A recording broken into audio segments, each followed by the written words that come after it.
মসজিদের ভেতরে বসে আল্লাহর কাছে কাঁদেন। ওয়াকালা রাব্বুকুম উদউনি আস্তাজিব লাকুম। তোমার রব বলেছে আমারে ডাকো, আমি ডাকের সাড়া দিয়ে দেব। সুবহানাল্লাহ। আর আল্লাহ বলেছেন আমার ইবাদতের সাথে কাউকে শরীক করবে না। খবরদার। আলাইসাল্লাহু বিকাফিন আবদা। আল্লাহ প্রশ্ন করছেন আলাইসাল্লাহু বিকাফিন আবদা, আমি কি আমার বান্দার জন্য যথেষ্ট নই? চিল্লায় বলুন অবশ্যই যথেষ্ট। আবার বলেন অবশ্যই যথেষ্ট। কলিজা সাফ করে ফেলেন।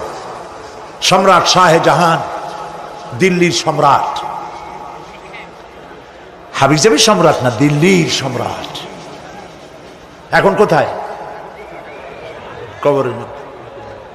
কবি বলতেছেন শাহনে জাহাं को जिन्हें फक्र से देते थे बाज, शाहने जहां को जिन्हें फक्र से देते थे बाज, वाज कब्र में है सूरह अलहम्दु की मोहताज।